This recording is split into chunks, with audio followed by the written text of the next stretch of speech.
Assalamualaikum warahmatullahi wabarakatuh. Waalaikumsalam warahmatullahi wabarakatuh, Ustaz. Alhamdulillah. Bismillahirrahmanirrahim. Alhamdulillahi rabbil alamin. Nahmadullah ta'ala wa nashkuruh wa nusalli wa nusallimu ala sayyidina Muhammadin alladhi ballagha risalah wa adda al-amanah wa nasaha al-ummah hatta atahu al-yaqin wa ala alihi wa sahbihi ajma'in.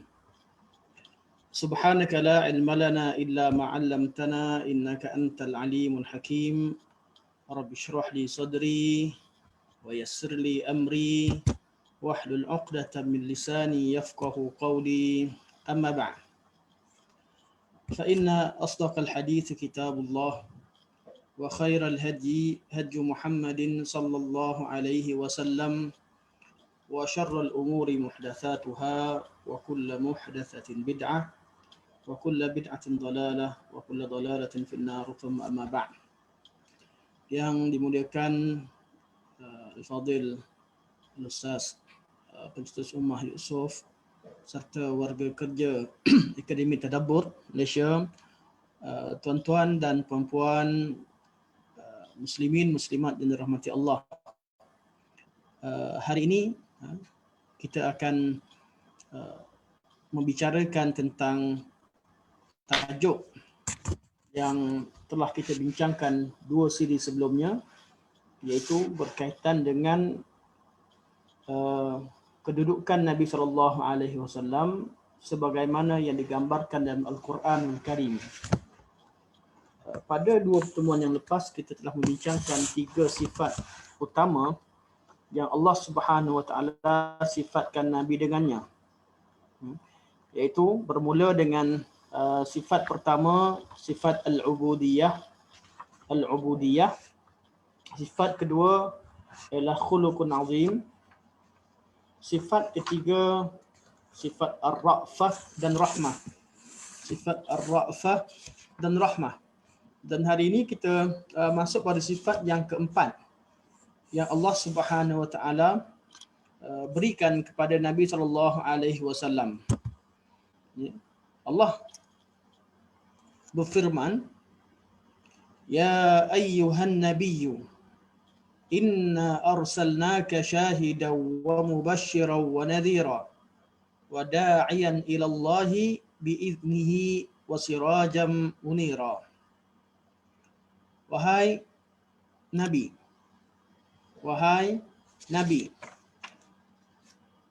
inna arsalnaka, sesungguhnya kami utuskan kamu. Wahai Nabi, sesungguhnya kami utuskan kamu. Syahidan, sebagai saksi, wa mubashiran, dan pembawa berita gembira, wa nadhiran, dan pemberi peringatan, iaitu tentang berita-berita buruk sekiranya seseorang tidak taat kepada Allah Subhanahu Wa Taala.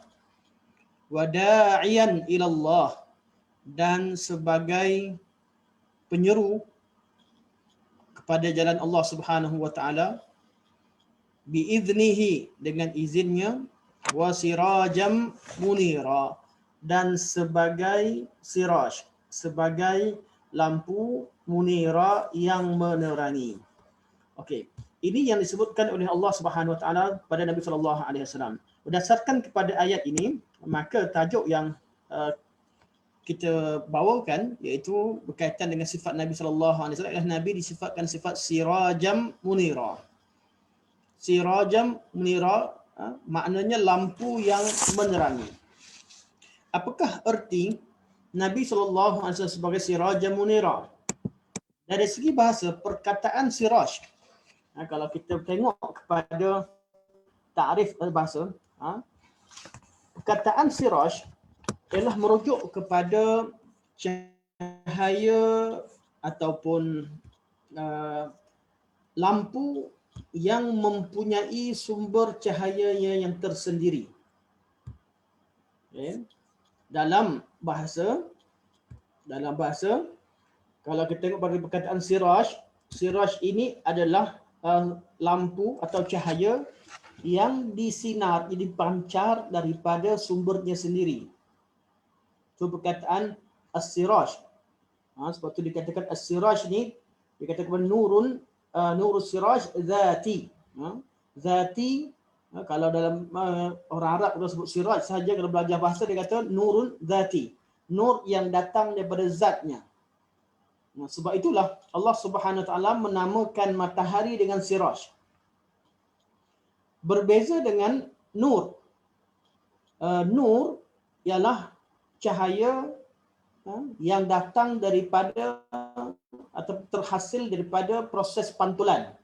Kalau Allah SWT menamakan cahaya bulan itu sebagai nur. Dalam ayat Al-Quran Al-Karim, Allah SWT sifatkan Nabi dengan kedua-dua sifat. Allah sifatkan Nabi dengan siraj, Allah juga sifatkan Nabi dengan nur. Sebab dalam ayat ini, ayat surah ayat surah Nuh, tak silap surah Nuh, surah Nuh, tak silap saya. Betul, surah Nuh. Oh ada, tulis, minta maaf. Nota saya separuh tertutup dengan kamera, dengan saya punya gambar. Tak perasan, ada tercatat surah Nuh sini. Okay? Dalam surah Nuh, Allah Subhanahu Wa Taala sifatkan Nabi sallallahu alaihi dalam surah Nuh, Allah SWT menerangkan tentang antara ciptaan Allah Subhanahu Wa Taala yang menjadi tanda kebesaran Allah SWT. Allah kata wa ja'alal qamara fihinna nuran wa ja'ala asy-syamsa siraja. Dan Allah Subhanahu Wa Taala telah menjadikan bulan itu sebagai nur. Allah sebutkan bulan sebagai nur. Wa ja'alal qamara fihinna nura, dan dia menjadikan bulan itu nura, maknanya bercahaya. Bulan itu bercahaya, disifatkan dengan nur. Wa ja'ala asy-syamsa siraja, dan Allah jadikan matahari itu sebagai siraj. Siraj juga cahaya, lampu. Bezanya kat mana? Asy-syams,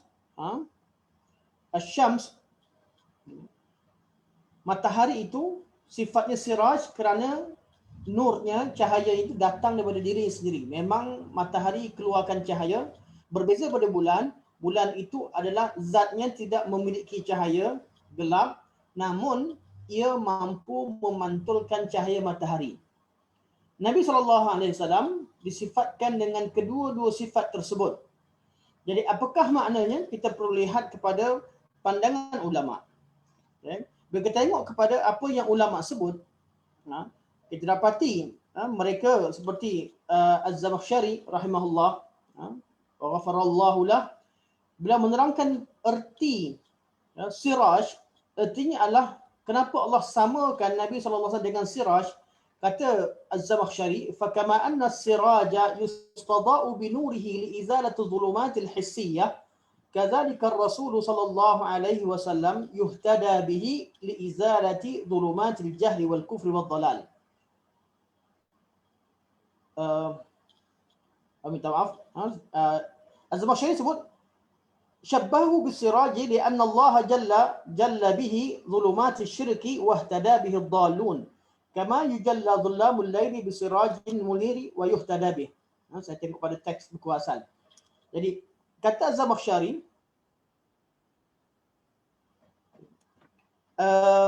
Az-Zamakhsyari kata Allah Subhanahu menyamakan Nabi SAW dengan as-siraj, iaitu dengan cahaya matahari, kerana Allah Subhanahu Taala nak samakan bagaimana Allah Subhanahu Taala menerangi bagaimana Allah Subhanahu Taala menerangi alam yang gelap, iaitu pada waktu malam, dengan kemunculan matahari menyebabkan alam itu terang. Begitulah keadaan Nabi SAW. Ketika manusia berada dalam kegelapan jahiliyah, Nabi diutuskan. Di zaman jahiliyah yang penuh dengan kekufuran dan kesesatan, Nabi diutuskan untuk membawa nur dan cahaya sehingga manusia mengenali yang mana tauhid, mengenali tauhid dan mengenali hidayah. Jadi Az-Zamakhsyari mengatakan bahawa ini adalah berbentuk tashbih, iaitu Allah menyamakan. Allah menyamakan Nabi SAW. Allah samakan Nabi dengan cahaya matahari. Menurut Ibnu Katsir rahimahullah, beliau kata makna Nabi sebagai siraj yang Allah sebutkan dalam ayat ini, itu ayat yang kita bacakan awal tadi, ya ayyuhan nabiyyu inna arsalnaka syahidan wa mubasysyiran wa nadhira wa da'iyan ila Allah bi idnihi wa sirajan munira. Makna siraj di situ kata Ibnu Katsir rahimahullah, maknanya siraj yang terang, Nabi, cahaya Nabi itu sebagai siraj yang menerangi alam, artinya kepribadian Nabi SAW yang mulia dan ajaran Nabi SAW yang sempurna itu jelas, zahir seperti jelasnya matahari. Jadi kalau ada orang, kalau semua manusia di atas muka bumi ini, mereka melihat dengan hati yang terbuka, dengan pemikiran yang terbuka, dan mereka membuka isi hati mereka terhadap agama Allah Subhanahu Wa Taala, sudah pasti mereka akan mengetahui agama mana yang betul, agama mana yang salah. Sehingga kita tidak temukan, sehingga kita tak jumpa orang yang kaji tentang Islam, keburukan Islam, dia cuba kaji tentang keburukan Islam, dia jumpa. Tak. Kebanyakan yang berlaku, malah itulah yang berlaku, semuanya berlaku, orang yang cuba mengkaji keburukan dan cuba menemparkan tomahan terhadap Islam, dia tidak temukan kecuali keajaiban di depan matanya, kecuali nur, kecuali sinar hidayah yang ada di depannya. Sama ada dia ikut ataupun masuk Islam ataupun tidak, itu adalah persoalan nombor dua. Yang lebih utama, semua orang yang mengkaji, yang membaca tentang Nabi SAW, mengkaji sirah Nabi SAW dan hadis-hadis Nabi SAW, dan semua orang yang mengkaji Al-Quran yang dibawa oleh Nabi SAW, dan semua orang yang mengkaji segala aspek yang berkaitan dengan kehidupan Nabi SAW, bab mana ilmu apa sekalipun berkaitan dengan Nabi, urusannya zahir, jelas. So tu kata Ibnu Katsir, Ibnu Katsir rahimahullah, beliau kata ai wa amruka zahir fi ma ji'ta bihi min al-haqqi kasyamsi fi ishraqiha wa idaatiha la yajhaduha illa mu'anid. Apa makna Nabi SAW da'iyan ila Allah wa sirajan munira? Nabi ini berdakwah kepada seorang pendai ke jalan Allah Subhanahu Wa Taala dan sebagai siraj munir, artinya kata Ibnu Katsir urusan agama yang kamu bawa itu zahir dan jelas. Jelas dengan apa? Jelas dengan kebenaran, diketahui kebenarannya. Kasyamsi, seperti matahari, fi ishraqiha, tatkala matahari itu terbit, yang menerangi seluruh alam, dan tidak ada orang yang mengingkari tentang wujudnya cahaya matahari itu kecuali orang-orang yang sombong dan orang-orang yang sengaja dikata mu'anid, orang-orang yang degil, yang lawan, ingin lawan. Jadi kalau orang buat perbandingan, contohlah kita buat perbandingan, apa tokoh yang ada kat ni, saya rasa tak salah sebab kita kelas agama, kita buat perbandingan contoh Nabi dengan tokoh yang utama dalam dunia ni, antaranya adalah tengok pada agama lain, kita pilih salah satu Siddhartha Gautama Buddha, contoh agama Buddha. Kita baca dua-dua, kita nampak manusia baik. Tak isyak baik dari segi apa, dari segi akhlak, dari segi kemanusiaannya. Namun kalau kita buat perbandingan dalam semua bab, sangat jauh dari segi sejarahnya. Nabi SAW berperanan dalam segala aspek kehidupan. Nabi adalah pemimpin negara yang memimpin dengan keadilan, dan dengan pimpinan Nabi SAW, Nabi berjaya bawa masyarakat Arab yang disifatkan sebagai ummi kepada masyarakat yang meneraju dunia. Itu bab kepimpinan.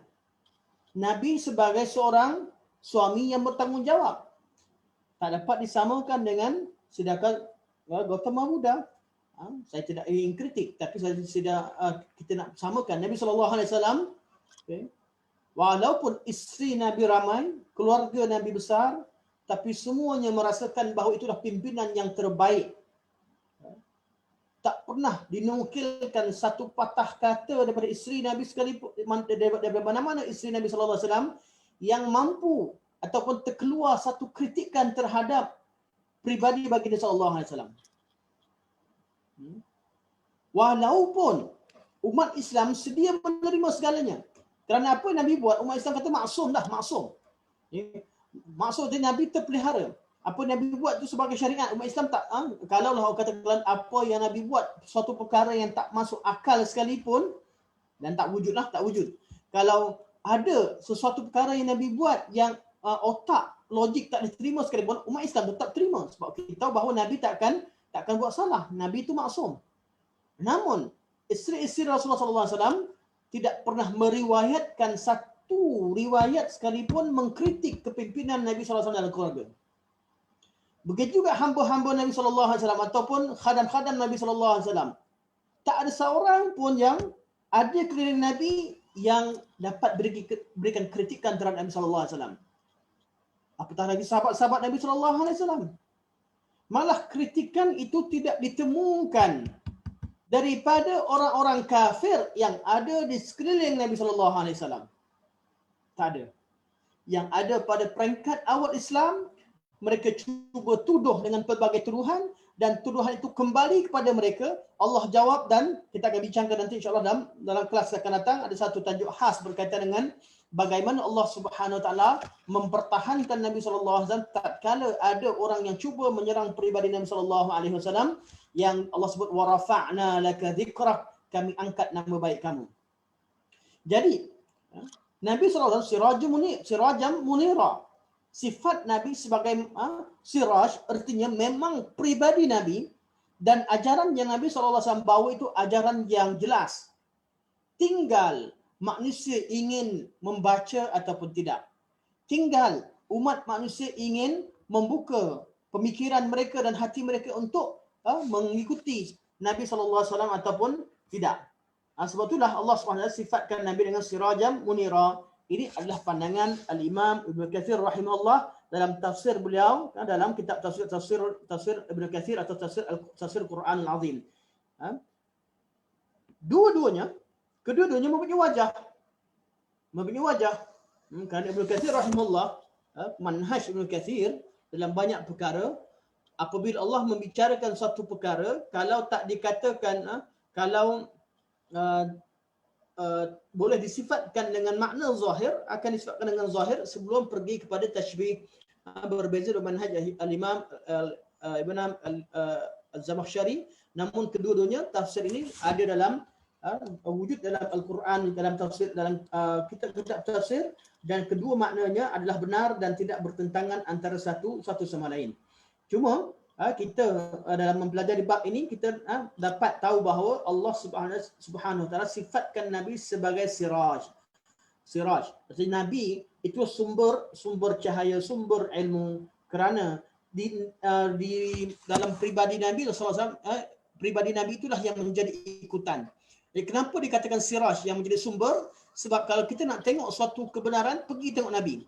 Nak tengok isikan dengan Quran, apa maknanya? Tengok pada sunnah Nabi SAW. Akhlak Nabi, macam mana kita baca sebelum ini, Aisyah berkata kana khuluquhul Quran. Akhlak Nabi itu adalah Quran. Buka Quran, apa yang Quran suruh itulah Nabi SAW. Apa yang Quran larang itulah Nabi SAW. Bukan macam kita. Kita ni apa yang Quran suruh, mungkin banyak benda yang Quran tak suruh yang kita buat.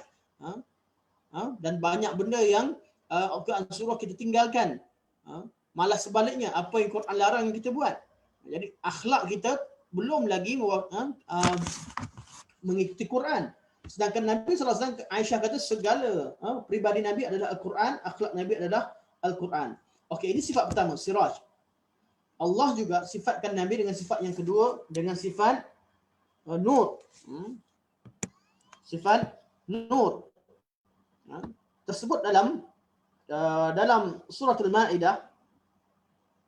Dalam surah Al-Ma'idah ayat 15, Allah berfirman, ya ahlal kitab, wahai ahli kitab, qad ja'akum rasuluna, telah datang kepada kalian utusan kami, yubayyinu lakum kathiran mimma kuntum tukhfuna minal kitab, menerangkan kepada kalian, yubayyinu lakum, menerangkan kepada kalian kathiran, kebanyakan, kathiran mimma kuntum tukhfuna minal kitab, banyak perkara atau kebanyakan isi kandungan Alkitab yang kalian sembunyikan. Wa ya'fu an kathir, dan memaafkan kamu dalam banyak perkara. Qad ja'akum minallahi nurun wa kitabun mubin, sesungguhnya telah datang kepada kamu, qad ja'akum minallahi nurun, nur, cahaya, wa kitabun mubin, dan juga kitab yang kitab Al-Quran yang jelas, mubin, yang sangat jelas. Jadi Allah kata pada kita, wahai Al-Kitab, wahai kaum Yahudi, wahai kaum Nasrani, utusan kami dah datang, dah jumpa pada kalian, berikan keterangan.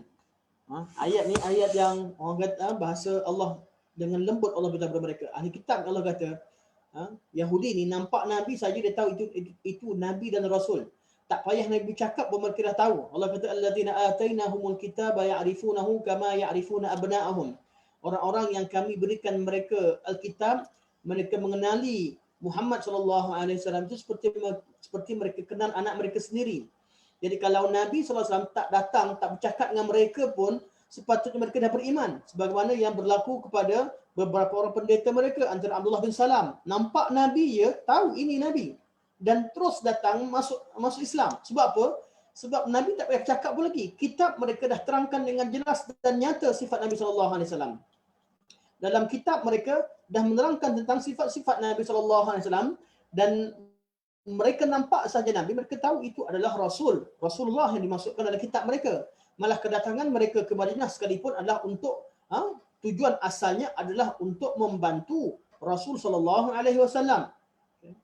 Tapi Allah kata, wahai ahli kitab, Allah kata, wahai ahli kitab, telah datang kepada kamu, telah datang kepada kalian utusan kami.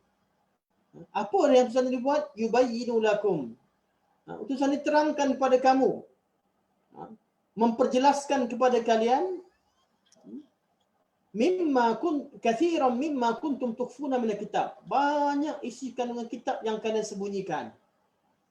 Sebelum Nabi datang, masya-Allah, dia cerita tentang Rasul akhir zaman, cerita tentang kedatangan Nabi yang sifatnya sekian dan sekian, yastaftihuna ala ladina yastaftihun. Mereka dalam ayat, saya tak hadir makna ayat, tapi maksudnya mereka sentiasa berbangga bahawa akan datang seorang Nabi. Nabi sampai sahaja Madinah, muka surat yang mereka sering ajarkan sebelum ni tentang kedatangan Rasul mereka tutup, mereka simpan, mereka sembunyikan. Sebab itulah, oleh kerana mereka berdakwah kepada dan juga mereka berbangga dengan kaum Arab di Madinah Munawarah, sebab itulah orang Madinah jumpa Nabi kat Mekah sana, mereka tahu inilah dia orang yang dimaksudkan oleh kaum Yahudi. Jadi kaum Ansar terus masuk Islam. Sebab mereka dah banyak kali dengar dah. Bukan ahli kitab sahaja, yang duduk dengan ahli kitab ni semua tahu. Ahli kitab cerita tentang Rasul akhir zaman dan bagaimana sifatnya, sehingga orang Arab sekalipun ternanti-nanti kedatangan Nabi ni yang dimaksudkan oleh ahli kitab, oleh orang Yahudi. Tapi lembutnya Rasul sallallahu alaihi wasallam, Nabi datang, Nabi tahu ahli kitab kenal, Nabi sallallahu alaihi wasallam Nabi tahu bahawa Yahudi ni sekarang ni dia hanya degil, Nabi pergi terangkan satu persatu. Ketika mereka ingkar apa yang disampaikan, Nabi terangkan balik. Ni kan ada dalam isi kandungan yang aku sampaikan ini ada dalam kitab kamu. Satu persatu Nabi terangkan. Jadi apa kerja Nabi? Kerja Nabi belum cakap Alkitab ni, Nabi bawa balik isi kandungan kitab mereka, sampaikan kepada mereka. Sembunyikan macam mana sekalipun, Nabi SAW sampaikan. Kerana Nabi seorang Rasul. Ini salah satu daripada apa? Bukti Nabi seorang Rasul. Sebab itu ulama kata, kenapa Allah sebutkan ayat ni selepas Nabi kata Rasuluna, Rasul kami? Sebab Nabi seorang yang tak pandai membaca. Nabi seorang yang ummi, tak pandai membaca, tak pandai menulis. Artinya Nabi, bahasa kita kalau baca signboard pun mungkin Nabi SAW tak faham. Kalau baca kertas dan buku-buku yang ada yang ditulis dengan mudah sekalipun, mungkin Nabi tidak faham. Kerana Nabi bukan seorang yang pandai membaca. Nabi dilahirkan dalam masyarakat ummi dan Nabi seorang yang ummi. Tiba-tiba Nabi menerangkan isi kandungan Alkitab. Yang mana sampai sekarang, zaman sekarang kalau siapa buka kitab Bible, perjanjian lama, perjanjian baru, kalau tengok, terutama perjanjian lama, kita tengok, siapa yang boleh faham? Walaupun ada teks di depan mata, belum tentu orang yang mahir bahasa Inggeris boleh faham isi kandungan Alkitab. Dengan teks, dengan jalan penceritaan yang sangat muakkad, yang bukan yang sangat teknikal. Rasul sallallahu alaihi wasallam, orang yang ahli kitab dah kenal dah Nabi. Kemudian Nabi pergi lagi terang pada mereka. Terangkan tentang apa? Tentang sesuatu yang mereka sembunyikan. Nabi zahirkan. Dan ajaibnya Nabi SAW tak pandai membaca, tak pandai menulis. Ini bukti yang jelas. Lepas Nabi sampaikan apa mereka buat? Pengkhianatan, penipuan. Dan mereka menolak Nabi SAW dengan pelbagai tuduhan. Bab kiblat mereka tuduh, bab ini mereka tuduh. Semua bab mereka mampu tuduh Nabi dengan pelbagai tuduhan. Nabi kata Allah kata wa ya'fu an katsir. Nabi ini memaafkan banyak benda yang Nabi SAW maafkan kalian. Cuma Allah beritahu. Allah tegaskan sekali lagi yang menjadi fokus kita, qad ja'akum minallah nurun. Sesungguhnya telah datang pada kalian lelaki ini, iaitu Nur. Allah namakan Nabi sebagai Nur di sini. Kenapa Nur? Sebab ahli kitab banyak sembunyikan. Mereka sembunyikan suatu perkara, tapi Allah bagian Nur sehingga gelap, orang tak nampak. Allah Nabi datang, berikan keterangan, sampaikan Nur. Jadi Nabi SAW memberikan keterangan. Nabi SAW sampaikan, sebarkan cahaya kebenaran. Dan Nabi membawa bersamanya kitabun wa kitabun mubin. Dan kita tengok kepada ayat berkaitan dengan ayat ini. Allah SWT sebut ayat ni, Allah sebut qad ja'akum minallahi nur, qad ja'akum minallahi nurun. Dan sebelum tu Allah kata qad ja'akum rasulun, qad ja'akum rasuluna, telah datang kepada kamu rasul kami. Kemudian pada akhir ayat Allah kata qad ja'akum minallahi nurun, artinya rasul itulah nur. Inilah dia pandangan kebanyakan ulama tafsir, mereka menafsirkan bahawa nur dalam ayat ini adalah Nabi SAW ataupun sunnah Nabi SAW. Jadi bila dikatakan qad ja'akum minallahi nurun wa kitabun mubin, telah datang pada kalian cahaya daripada Allah, artinya Nabi Muhammad SAW ataupun sunnah Nabi SAW, wa kitabun mubin, iaitu kitabun mubin Al-Quranul Karim. Jadi ayat ini menurut pandangan Al-Imam Ibn Jarir rahimahullah, beliau berpandangan bahawa nur di sini adalah Nabi Muhammad sallallahu alaihi wasallam. Okey.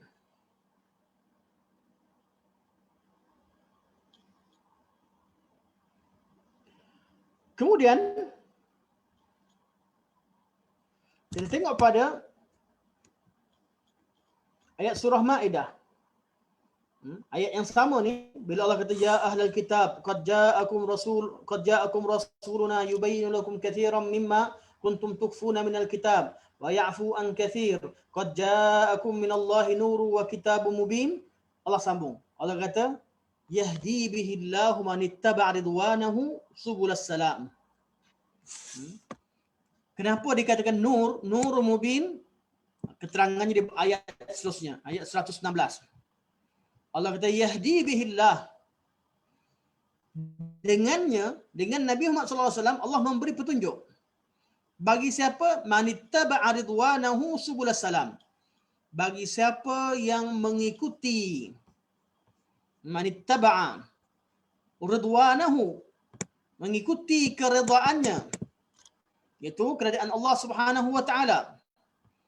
Subulas salam, jalan-jalan keselamatan.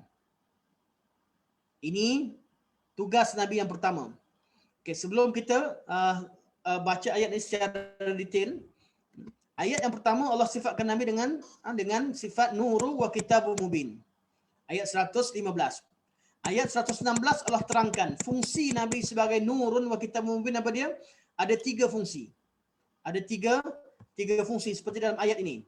Okay. Fungsi pertama, yahdi bihillahu manittaba'a ridwanahu subulas salam. Kenapa dikatakan Nabi sebagai nur, cahaya? Sebab dengan Nabi lah kita mengetahui jalan yang sejahtera. Dan dengan ada Nabi lah baru kita tahu keredaan Allah Subhanahu wa taala. Tuan-tuan mana tahu kita berdiri rokok dapat pahala, Allah redha, Allah suka. Mana kita tahu? Pergi basuh muka, basuh tangan perkara yang Allah redha. Kita tak tahu. Keredaan Allah, kita hanya tahu Allah redha kepada Nabi sallallahu alaihi wasallam, redha dengan perbuatan tersebut melalui jalan Nabi sallallahu alaihi wasallam. Sebab itu dikatakan bahawa Nabi sallallahu alaihi wasallam adalah perantaraan kita dengan syariat Allah Subhanahu wa taala. Kita takkan kenal syariat Allah, takkan kenal agama Allah kecuali dengan perantaraan Nabi sallallahu alaihi wasallam. Jadi dalam bab mengenali syariat mesti melalui perantaraan Nabi dengan mengikuti sunnah Nabi sallallahu alaihi wasallam. Namun Nabi tidak dijadikan sebagai perantaraan dalam beribadah. Bab ibadah direct kepada Allah. Solat kita tak boleh letak cari gambar Nabi Muhammad ke, dan ada yang isu yang jadi baru ni yang beberapa bulan yang lepas ada berlaku isu letakkan gambar capan. Ini satu konsep yang salah ketika di tempat solat. Kalau dikatakan sebagai perhiasan, okey, perhiasan sebenarnya isu asal tak timbul, tapi yang dikhawatirkan itu dijadikan sebagai perantaraan dan itu cara tidak tepat. Kerana Nabi SAW menjadi perantaraan antara kita dengan Allah dalam menyampaikan risalah. Jadi kalau nak tahu apa yang Allah redha, apakah perintah Allah, apa yang Allah larang, Allah suka, Allah sayang, nak tahu apa yang Allah redha dan Allah sayang, tengok pada sunnah Nabi SAW. Nak tahu apa yang Allah murka dan Allah larang, tengok pada sunnah Nabi SAW. Namun ketika kita melaksanakan amal ibadah, setelah kita tahu Nabi ajar cara kita solat kita ketika beribadah mesti direct kepada Allah Subhanahu Wa Taala. Bukan lagi solat cari perantaraan Nabi. Ketika berdoa, Nabi ajar kita cara berdoa. Nabi SAW ajar kita cara berdoa. Banyak doa-doa yang Nabi ajarkan. Kita ambil doa daripada Al-Quran, ambil doa daripada sunnah, kita ambil doa-doa tertentu, namun doa kita mesti direct kepada Allah Subhanahu Wa Taala. Tak boleh minta dengan Nabi sallallahu alaihi wasallam. Sebab tu Allah kata yahdi bihi. Yahdi bihillah. Allah Subhanahu Wa Taala memberi petunjuk kepada manusia melaluinya. Bihi iaitu dengannya. Dengan Nabi sallallahu alaihi wasallam Allah beri petunjuk manittaba'a ridwanahu, bagi siapa yang ingin ikut keredaan Allah. Sebab apa yang Allah redha hanya diketahui melalui jalan Nabi sallallahu alaihi wasallam. Allah sifatkan dengan sifat subulas salam, jalan-jalan kesejahteraan. Ini fungsi pertama. Jadi dalam bab mengenali syariat dan redha Allah, mesti kita rujuk kepada Nabi sallallahu alaihi wasallam. Tak ada jalan lain. Sebab tu kita tengok kurniaan Allah dengan ini seterusnya. Ini sifat seterusnya. Kita akan bincangkan sebentar lagi. Okey. Jadi fungsi pertama yahdi bihillah man ittaba'a ridwanahu subul salam. Allah Subhanahu Wa Taala berikan petunjuk kepada dengan Nabi sallallahu alaihi wasallam, Allah berikan petunjuk kepada manusia apakah yang Allah mahukan, apa yang Allah redha. Dan itulah jalan yang sejahtera. Kemudian fungsi yang kedua, ayat ni Allah kata wa yukhrijuhum minadh-dhulumati ila nur. Dan Nabi SAW mengeluarkan mereka daripada kegelapan kepada cahaya. Kegelapan syirik kepada cahaya tauhid. Kegelapan jahiliah kepada cahaya Islam. Jadi Allah fungsi kedua, fungsi pertama, Nabi tunjukkan jalan. Mana yang Allah suka, yang mana Allah tak suka. Fungsi kedua, ada orang yang berada dalam kegelapan. Orang yang sesat, yang dalam gelap. Orang yang tidak kenal agama Allah, fungsi Nabi adalah keluarkan mereka daripada kegelapan kepada Islam. Dunia ini kalau Nabi tak ada, mungkin sekarang ni ramai orang berebut-rebut, bergaduh-gaduh mengatakan bahawa Tuhan aku lebih baik. Tuhan aku lebih baik. Berebut-rebut mereka menyembah pelbagai Tuhan. Tapi Allah SWT, dengan rahmat Allah SWT, 1/3 dunia tahu Allah adalah Allah. Manakala agama yang besar yang lain, agama Kristian, juga beriman dengan Allah. Menyebabkan tidak banyak berlakunya krisis dan pergaduhan dalam bab ini, kerana memang dalam secara fitrahnya manusia kenal Allah, dan yang keduanya memang umat yang ada di atas muka bumi ini yang ramai adalah umat yang percaya kepada agama Allah Subhanahu wa taala. Jadi fungsi kedua adalah fungsi Nabi SAW, tugas Nabi adalah mengeluarkan manusia daripada kegelapan kepada nur dengan izin Allah Subhanahu wa taala. Kenapa dengan izin? Ini berkaitan dengan hidayatut taufiq. Okey. Sebelum saya pergi lebih jauh. Tuan-tuan, hidayah ada berapa? Hidayah Allah. Kalau saya sebut hidayah, Allahumma hadini fi man hadais. Kita baca, ya Allah, Tuhanku, berilah hidayah padaku sebagaimana orang-orang yang telah kau beri hidayah. Berilah petunjuk kepadaku sebagaimana kamu berikan kepada orang-orang yang kamu berikan petunjuk. Jadi petunjuk Allah tu ada berapa? Ada berapa jenis? Ada dua. Ada dua. Petunjuk Allah ada dua. Satu, Allah tunjuk dengan melalui jalan ilmu. Dan ini Allah contohnya kita, Allah nak bimbing kita, Allah bagikan kita kenal yang mana betul yang mana salah. Ini petunjuk Allah. Dan kita juga dengan pengetahuan yang ada pada kita, kita mampu memahamkan orang lain. Ini bab hidayah yang pertama. Ini namakan hidayah ilmu atau hidayatul irsyad. Hidayah al-irsyad.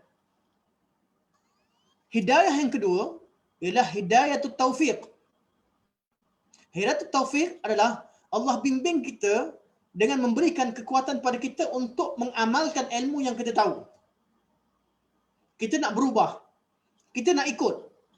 Dan kita ikut. Ini namanya hidayatul taufiq. Hidayah dalam amalan. Kita beramal sesuai dengan tuntutan. Hidayatul irsyad, kita mengetahui sesuatu seperti yang dituntut. Seperti yang diajarkan. Hidayatul taufiq, jenis yang kedua adalah kita beramal sesuai dengan apa yang dituntut oleh Allah Subhanahu wa taala. Okey. Jadi ada dua jenis hidayah. Tak semua orang yang tahu dia akan buat betul. Dia akan beramal dengan perkara yang betul. Kalau kita tengok balik dalam ayat ini, fungsi Nabi sallallahu alaihi wasallam Allah sebut yahdi bihillahu man ittaba'a ridwanahu subulas salam, berkaitan dengan hidayatul irsyad. Dengan Nabi kita mengetahui keredaan Allah Subhanahu wa taala.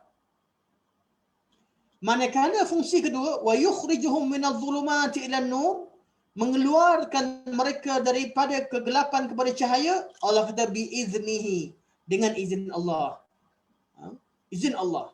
Kerana Allah, Nabi tidak memiliki bab hidayah yang kedua. Tapi ada di kalangan manusia yang ikut dengan hidayah daripada Allah. Allah yang bukakan hati dia untuk ikut. Sebab tu ketika Abu Talib meninggal, bila Nabi sedih sangat, Nabi kata, ya am, kul la ilaha illallah, kalimatun uhaju laka biha indallah. Wahai bapa saudaraku, cukup ucapkanlah kalimah la ilaha illallah, satu perkataan yang akan aku berhujah di depan Allah Subhanahu wa taala untuk kamu. Kata Abu Jahal kat sebelah, Abu Jahal kata, ingat bapa kamu Abdul Muttalib. Ingat, kamu ni ketua kami. Dan agama kita adalah agama Abdul Muttalib. Kita ni hormat pada Abdul Muttalib. Agama nenek moyang kita. Agama ayah kita. Keluarga kita. Last sekali Abu Talib kata, huwa ala millati Abdul Muttalib. Dia kekal dengan agamanya, agama Abdul Muttalib. Maka meninggal Abu Talib dalam keadaan tidak mengucapkan syahadah. Nabi sangat sedih. Nabi sangat sedih sehingga Nabi SAW kata, aku akan minta ampun dengan Allah juga untuk kamu selagi Allah tak larang pada aku. Sehingga Allah turunkan ayat, innaka la tahdi man ahbabta walakin Allah yahdi man yasha. Wahai Muhammad, kamu tak bagi hidayah pada siapa kamu nak. Allah yang bagi hidayah pada siapa yang dikehendaki. Ayat ini cerita tentang apa? Tentang bab hidayah dalam bab mengeluarkan seseorang daripada gelap kepada cahaya. Bab keluarkan seorang, orang nak ikut tak ikut itu bukan kerja kita. Kita tak mampu. Kita hanya berdoa kepada Allah. Anak kita didik dengan baik. Tapi lepas kita meninggal, lepas kita tua, lepas kita tak mampu kontrol dia buat apa itu, kita tak mampu. Kita tak mampu. Ada bab yang kita mampu. Kita mampu bagi nasihat, kita ajarkan yang mana betul salah. Tapi bab dia ikut tak ikut di belakang kita, kita tak mampu. Luar kontrol. Jadi ketika kita tak jumpa dengan dia, kita serahkan dia kepada Allah Subhanahu Wa Taala. Serahkan dia kepada Allah. Jadi kalau hantar anak ke asrama, kita ajarkan, bagi nasihat, kita didik kat rumah dah. Kita pergi ke asrama, kita serahkan kamu dengan Allah. Ini urusan kamu dengan Allah. Kamu dah belajar, dah tahu yang mana betul, yang mana salah. Dah tahu apa yang mak sampaikan, apa yang ayah sampaikan. Kat sana, jagalah hak Allah. Sekarang tanggungjawab antara kamu dengan Allah Subhanahu Wa Taala. Sebab tu kita selalu dengar as-saudakumullah, dinak dan sebagainya. Doa-doa yang dibacakan ketika kita tinggalkan seseorang. As-saudiallahu dinaka wa amanataka.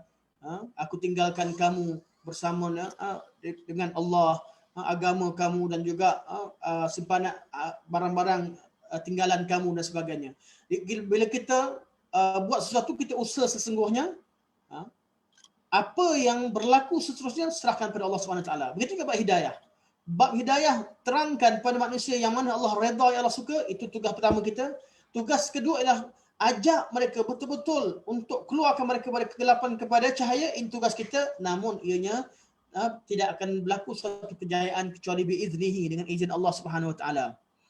Dan fungsi ketiga, dua-dua pihak tadi, sama ada yang asal yang tahu, ada yang buat, semua mereka ni kata wa yahdihim ila siratal mustaqim, dan bimbing mereka, kamu bimbing mereka kepada jalan yang lurus, iaitu jalan yang menuju ke syurga Allah Subhanahu Wa Taala. Okey, ini sifat yang pertama daripada kelas kita hari ini, ataupun sifat yang ketiga, sifat yang keempat. Sifat keempat daripada keseluruhan sifat yang kita bincangkan dalam siri-siri pertemuan kita.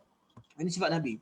Seterusnya, Allah Subhanahu Wa Taala sifatkan Nabi dengan sifat seterusnya adalah okey. Kita tukar slide. Ini dah masuk pada sifat yang baru.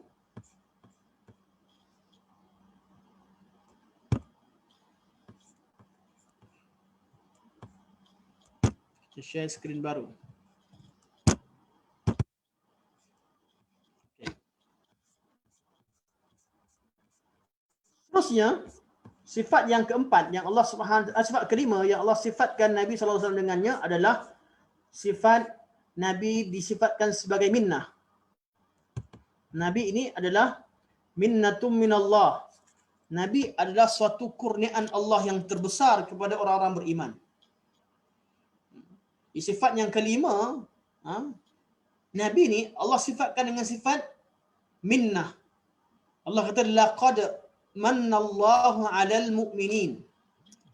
Sesungguhnya Allah Subhanahu Wa Taala telah kurniakan kepada kaum mukminin. Ini satu kurniaan yang sangat besar. Dengan kedatangan Nabi, satu, apa arti minnah? Minnah ni satu kurniaan, namun kebaikannya banyak, fungsinya banyak. Itu mana minnah. Minnah juga berarti suatu kurniaan yang diberikan seseorang tanpa orang itu meminta. Mana sebelum orang tu minta, tapi contoh kita sayang kepada, kita bagi satu anugerah. Anugerah ni bukan benda yang diminta. Anugerah ni memang diberikan kepada seseorang dengan kehendak pemberi. Allah SWT memberikan anugerah. Dengan adanya Nabi datang kepada kita, ini merupakan satu anugerah yang besar kepada kita. Jadi kita dengan kenal sunnah Nabi, itu anugerah. Bukan kalau kita ikut agama Islam, ikut agama Nabi, bertuahlah Nabi sebab aku jadi pengikut. Tidak. Bertuahlah kita kerana ikut sunnah Nabi sallallahu alaihi wasallam. Sebab anugerah Allah kepada kita, Allah sifatkan sebagai mannallah 'alal mu'minin. Allah kurniakan anugerah kepada kaum mukminin. Jadi orang yang beriman yang dapat anugerah tersebut. Nak dapat anugerah besar daripada Allah, kita perlu jadikan Nabi sebagai anugerah. Bukan kita tengok sunnah Nabi merasa berat, rasa susah. Kita rasa bahawa Nabi ini menyusahkan kita. Kita boleh hidup bebas buat apa sekalipun. Datang Nabi, buka je hadis Nabi, buka je Quran, macam-macam tak boleh buat. Kita rasa macam terkongkong dengan sunnah Nabi. Itu bukan orang yang dapat anugerah dengan kedatangan Nabi. Orang yang dapat merasakan besarnya anugerah Allah kepada mereka dengan adanya sunnah Nabi sallallahu alaihi wasallam dan sunnahnya adalah orang-orang yang beriman. Mereka rasa terbimbing. Mereka walaupun apa yang sebahagian yang Nabi sampaikan tak sesuai dengan kehendak hati mereka yang asal, tak sesuai dengan hawa nafsu mereka, namun mereka merasa ini satu anugerah apa yang Nabi sampaikan, walaupun sebenarnya aku nak tidur bukan nak bangun, tapi Nabi berikan ini suatu perkara anugerah. Nabi, alhamdulillah, Nabi telah sampaikan kepada aku suatu perkara yang aku tak tahu selama ni. Ini namanya minnah. Pemberian. Minnah adalah pemberian Allah. Dari segi asalnya Allah beri pada kita tanpa kita meminta. Itu minnah.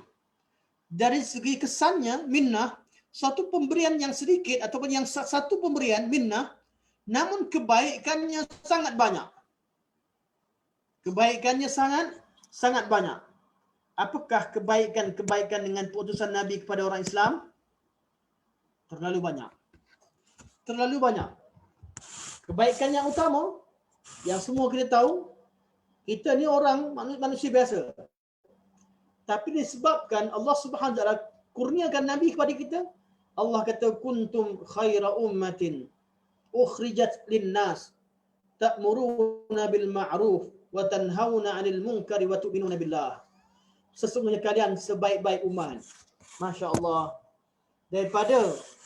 Daripada manusia, kita beragama dengan agama yang tidak ada petunjuk. Dengan kedatangan Nabi saya diutuskan saja di kalangan kita, terutama di kalangan Arab lah, lepas kita akan bincangkan orang bangsa Arab pada zaman Nabi sallallahu alaihi wasallam. Dan kebaikan Nabi sampai ke zaman sekarang, daripada Nabi diutuskan sampai zaman sekarang, selepas 1400 tahun lebih, masih lagi semua manusia yang bersifat dengan sifat iman kepada sunnah Nabi disifatkan dengan sifat kuntum khaira ummah. Syaratnya ikutlah ta'muruna bil ma'ruf wa tanhauna 'anil munkar wa tu'minuna billah. 3 syarat utama. Buat amar ma'ruf, suruh manusia buat baik, larang manusia buat perkara mungkar, dan beriman dengan Allah SWT sebenar-benarnya. Tetap beriman. Jadi, kurniaan yang pertama Nabi SAW kepada kita adalah Allah Subhanahu Wa Taala dengan pengutusan Nabi SAW kepada kita, kita menjadi umat yang terbaik. Dan dengan Allah utuskan Nabi kepada kita, Allah namakan kita dengan gelaran yang baik. Nama kita Allah tukarkan daripada gelaran manusia kepada ya ayyuhallazina amanu, orang beriman. Atau Allah kata huwa sammakumul muslimin. Allah namakan kita sebagai orang Islam. Allah sebut wajahidu fillah haqqa jihadih huwa ijtabakum wa ma jara alaikum min ad-din min haraj millat abikum Ibrahim wa sammakumul muslimin min qabl wa fi hadha liyakuna ar-rasulu shahidan alaikum wa takunu syuhada'a 'alan nas. Allah kata, Allah Subhanahu Wa Taala, hendaklah kalian berjihad di jalan Allah Subhanahu dengan sebenar-benarnya. Allah telah memilih kalian dan tidak ada satu perkara pun dalam agama ni suatu perkara yang menyusahkan. Inilah dia agama bapa kamu, agama Nabi Ibrahim alaihi salam. Ibrahim telah menamakan kalian sebagai kaum muslimin sebelum ini. Dan hingga akhir ayat. Allah sebut dengan kedatangan Nabi sallallahu alaihi wasallam bawa agama ni, dan agama yang sama yang dibawa oleh agama yang dibawa oleh Ibrahim alaihi salam disebabkan oleh pengutusan Nabi pada kita, kita dapat satu gelaran nama yang baik, itu nama jadi kalau Allah namakan sebagai kita sebagai muslimin dan mukminin. Dengan kedatangan Nabi SAW, nikmat kita sempurna. Dunia ni takkan sempurna nikmat kecuali satu sempurna. Apabila kita sempurna, apa dia? Al-yawma akmaltu lakum dinakum wa atmamtu alaikum ni'mati. Pada hari ini kami sempurnakan agama kalian. Kita akan syarahkan dalam ayat dalam sifat seterusnya. Pada hari ini kami sempurnakan bagi kalian agama kamu dan kami sempurnakan nikmat kami atas kalian. Semua nikmat dunia takkan sempurna selagi agama tak sempurna. Dengan kedatangan Nabi SAW, maka sempurnalah agama kita, sempurnalah kehidupan kita. Nikmat macam mana sekalipun, tapi kalau secara spiritualnya, secara rohnya, kita tidak terisi, maka takkan sempurna. Dengan kedatangan Nabi, maka kita dapat agama yang benar. Dengan kedatangan Nabi SAW, kita jadi umat terbaik. Dengan kedatangan Nabi SAW, kita diberikan nikmat. Allah namakan kita sebagai kaum muslimin. Dengan kedatangan Nabi SAW, Allah angkat kesusahan-kesusahan yang ada pada syariat-syariat terdahulu. Nabi SAW utuskan banyak kelonggaran-kelonggaran yang Allah bukakan dalam agama Islam. Yang mana kalau umat-umat terdahulu, kaum Yahudi, kaum Nasrani dan sebelumnya, banyak benda yang mereka susah. Sampai pada Nabi SAW, Allah SWT mudahkan. Allah mudahkan. Banyak ada perkara-perkara yang diharamkan pada agama mereka, dihalalkan pada ajaran Nabi SAW. Hatta Allah memudahkan. Banyak benda yang susah zaman dulu, jadi mudah. Dulu solat mesti di mihrab. Sekarang zaman Nabi ada sahaja. Solat di mana-mana sekalipun di atas muka bumi ini, Allah jadikan tanah itu jadi sebagai masjid, dan juga tanah juga jadikan sebagai alat yang bersih. Kita duduk kat dunia ni ada dua je. Kita nak berwuduk, kita wuduk dengan air ataupun dengan tayamum. Muka bumi ni dua pula. Muka bumi yang ada ni, di atas muka bumi ni, sama ada kita duduk kat darat atau duduk kat lautan. Sembahyang boleh kat mana-mana, wuduk boleh kat mana-mana. Mudah. Hatta masjid tutup sekalipun, orang Islam tetap solat. Hatta di tepi jalan, walaupun di tepi jalan, masuk waktu dan nak habis waktu, tak jumpa tempat untuk, tak jumpa masjid, boleh solat tepi jalan. Tak jumpa air, memang tak ada air, kiri kanan tak ada langsung, boleh tayamum. Ini Allah mudahkan. Inilah syariat Nabi Muhammad SAW. Allah terangkan apa yang Allah redha dan Allah mudahkan. Ma yuridullahu liyaj'ala 'alaikum min haraj. Allah tak nak kita susah. Dalam syariat Islam, Allah perintahkan semua perintah-perintah Allah itu suatu perintah yang mudah. Yuridullahu bikumul yusra wa la yuridu bikumul usra. Allah nak kamu senang, Allah tak nak kamu susah. Kalau puasa, ni ayat puasa. Kalau kita puasa, tiba kita bermusafir, Allah bagikan kelonggaran. Kita diperintahkan untuk ke masjid. Dengan adanya wabak COVID-19, Allah mudahkan. Jangan rasa berdosa, jangan rasa sekali. Ini adalah salah satu daripada kemudahan yang Allah berikan kepada kita. Kita tak nak benda ni, Allah SWT berikan, dan ini adalah salah satu daripada kurniaan Allah Subhanahu Wa Taala.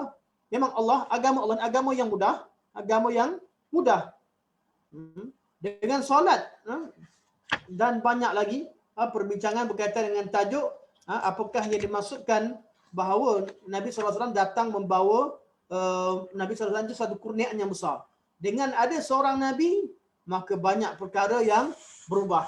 Itu dari segi apa? Dari segi agama. Dari segi dunia, dari segi keduniaan, orang Arab, bangsa Arab yang tak kenal huruf, dengan ada Nabi dan Al-Quranul Karim, maka berubahlah keadaan. Masyarakat Arab di Mekah dan di Madinah boleh dihitung berapa orang yang pandai membaca. Di Mekah, kemahiran membaca terhad pada Bani Umayyah. Selepas Islam datang, tidak. Semua umat. Selepas zaman generasi yang hidup pada zaman jahiliah, selepas generasi tersebut, lepas generasi sahabat, dan juga selepasnya, iaitu zaman lepas Nabi diutus Rasul, semua orang Islam pandai membaca.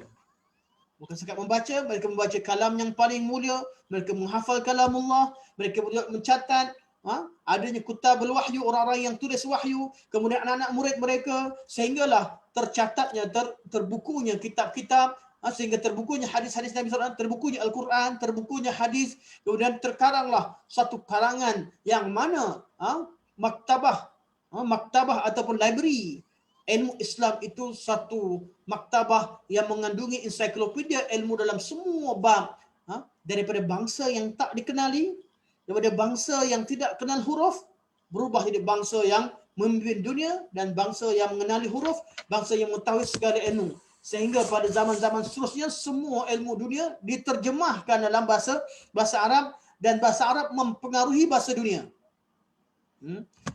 Sehingga bahasa Inggeris banyak benda diambil dari bahasa Arab. Bermula daripada huruf-hurufnya A, B, C, D, E, F, G. Kita panggil alfabet. Alfabet itu daripada alif, ba, ta. Kenapa dia tak kata ABC?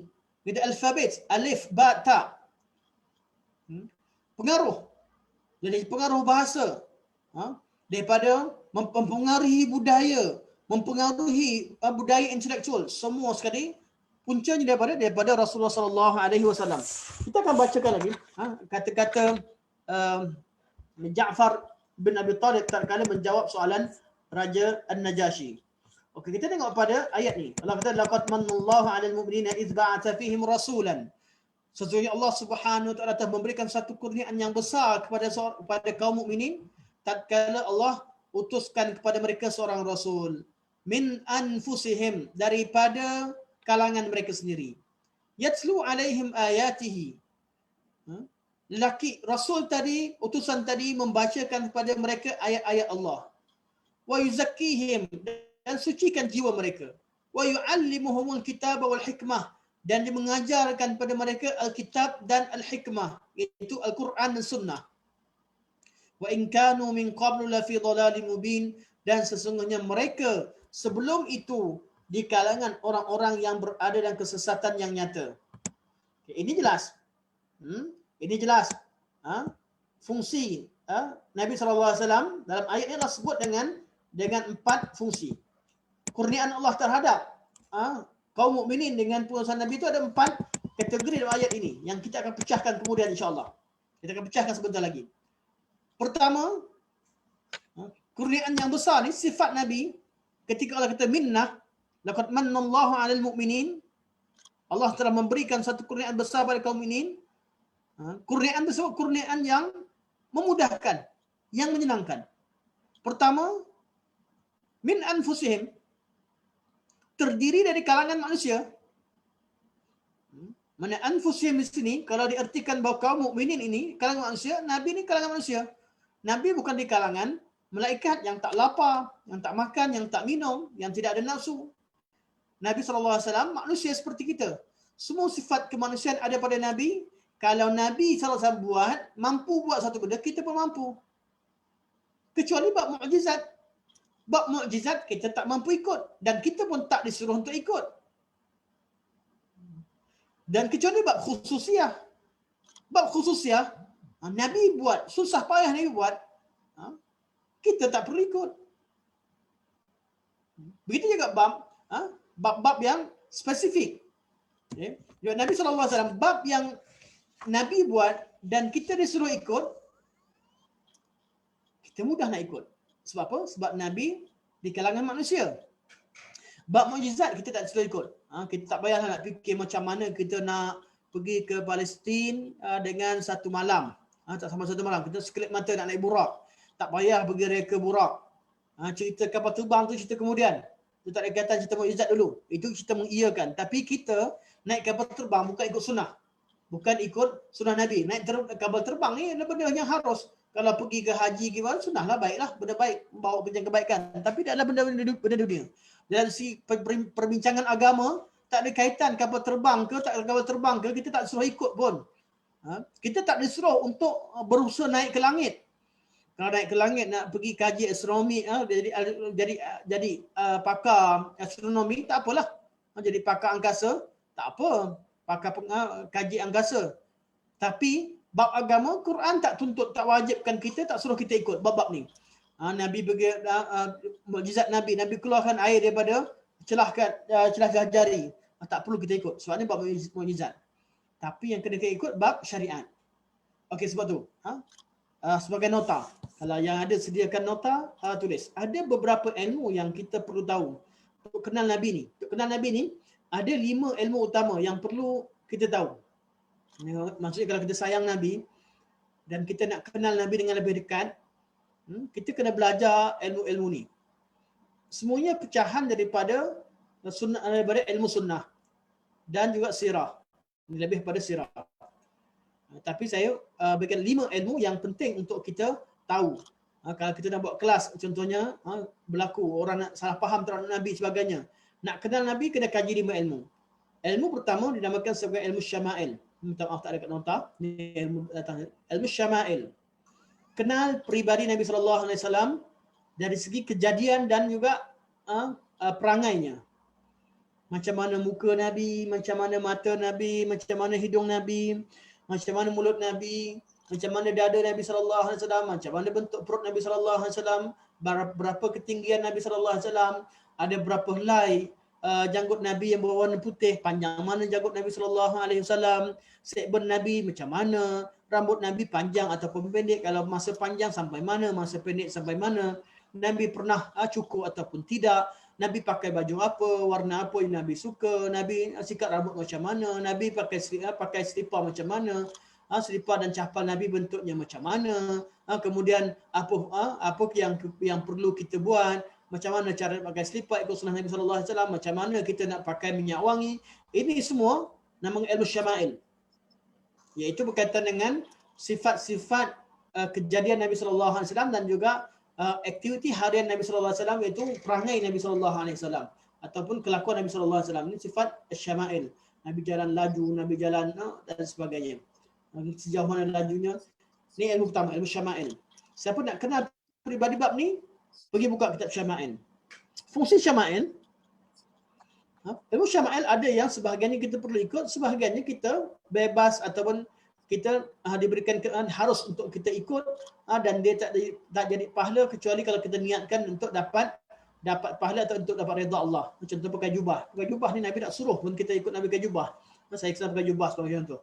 Tapi kalau niatkan nak cintakan Nabi, niatkan nak sunnah, dapat. Ini ilmu syama'il. Sebahagian pada syama'il yang memang Nabi perintahkan. Syama'il yang jadi pahala yang perlu kita ikut bila Nabi, syama'il yang diikuti dengan perintah Nabi dalam ilmu syariah dia.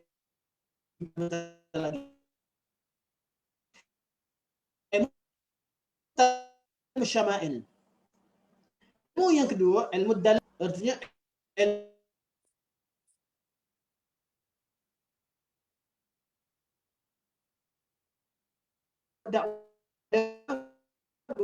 golongan etis.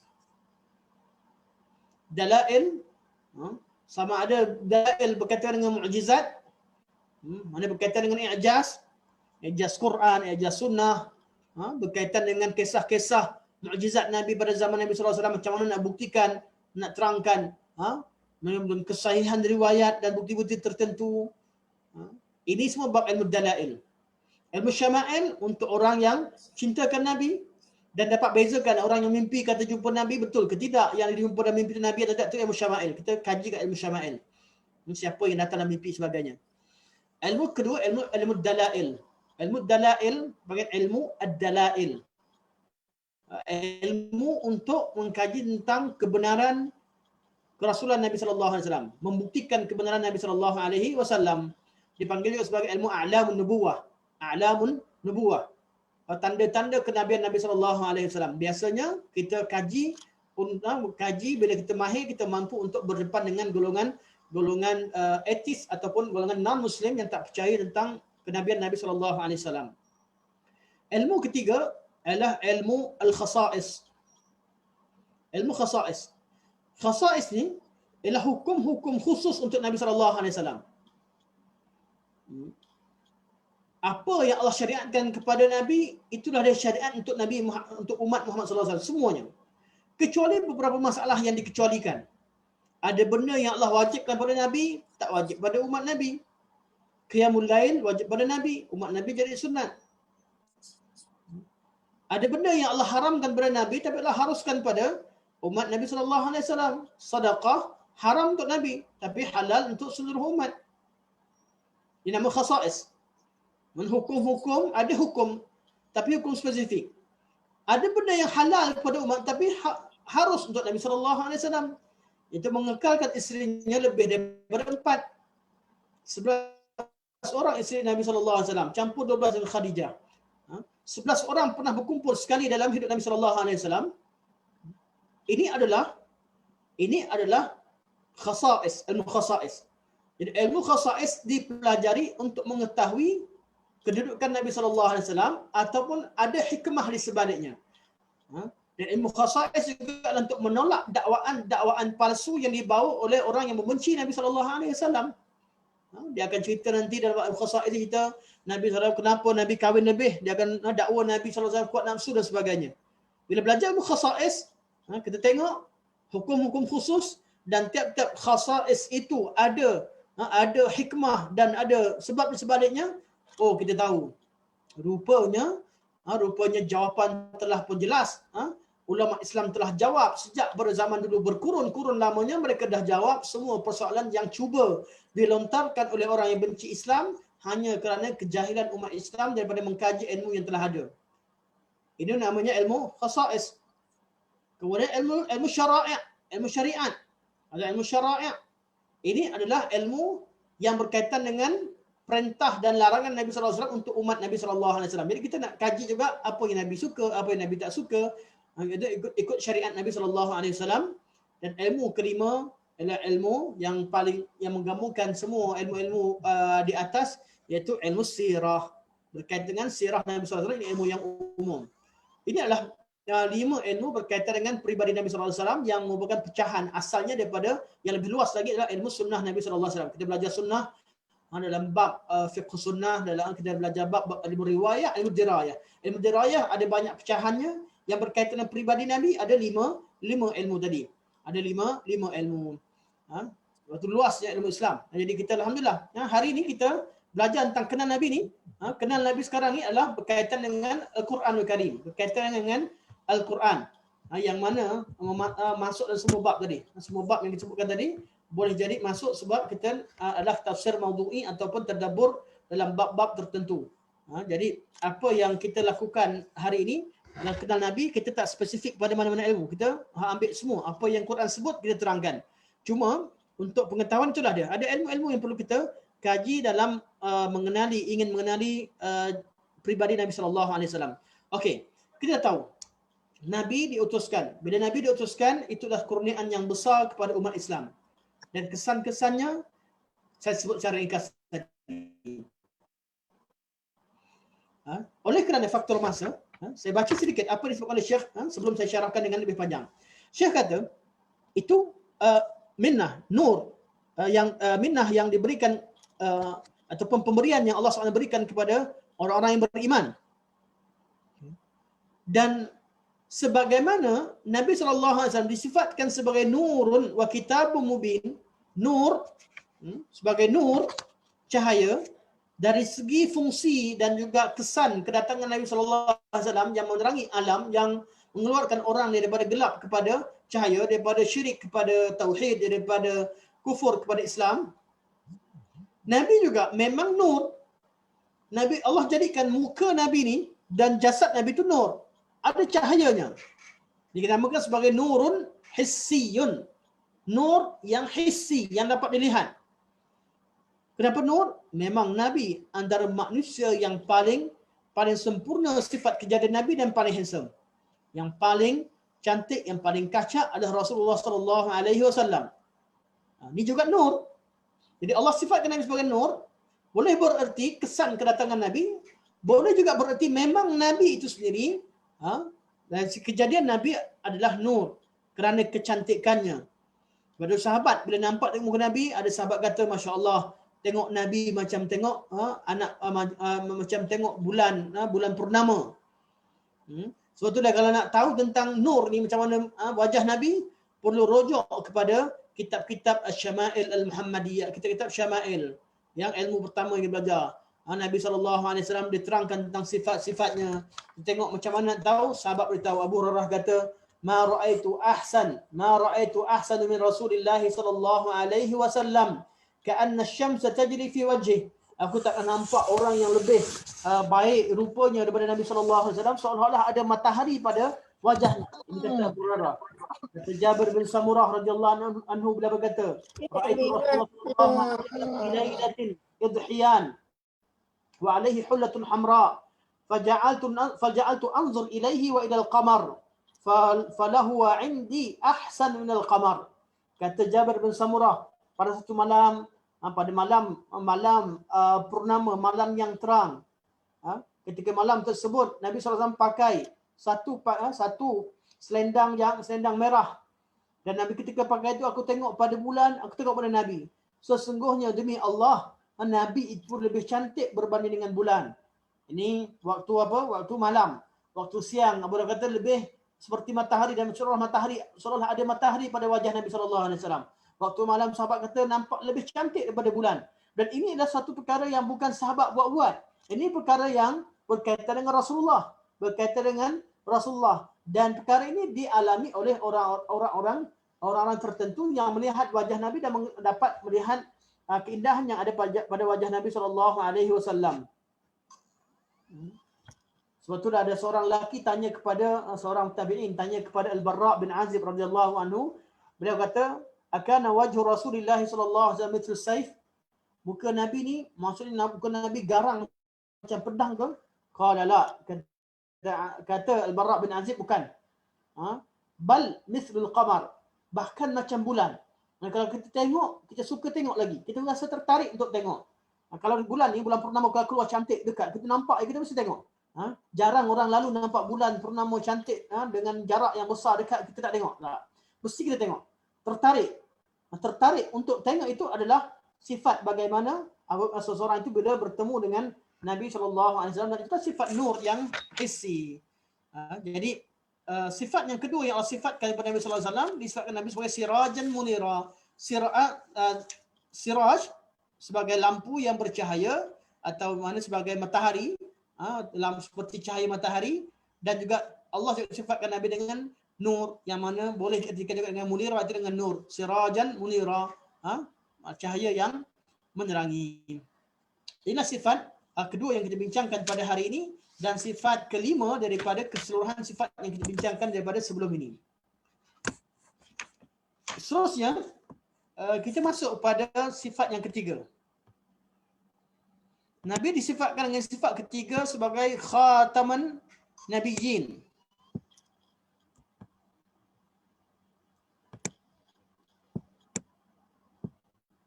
Nabi adalah penutup kepada segala para nabi dan rasul. Ini Allah beritahu kepada Nabi. Allah beritahu kepada kita bahawa Nabi adalah penutup pada segala nabi dan rasul. Maka Muhammadun aba ahadin min rijalikum walakin Rasulullah wa khataman nabiyyin. Tidaklah Muhammad itu menjadi bapa bagi seorang dari orang lelaki kamu. Ini hikmahnya. Semua anak Nabi sallallahu alaihi wasallam meninggal ketika Nabi hidup. Tak ada orang yang boleh declare Nabi itu adalah bapa aku. Tak ada. Allah itu hikmahnya. Allah kata walakin Rasulullah, akan Nabi adalah Rasulullah wa khataman nabiyyin, dan penutup segala nabi-nabi. Penutup segala nabi-nabi. Jadi apa yang ada pada sifat dikatakan Nabi sebagai penutup segala nabi? Apa lebihnya penutup segala nabi? Dan ada, kita tengok terus kerana kita hanya tinggal 10 minit.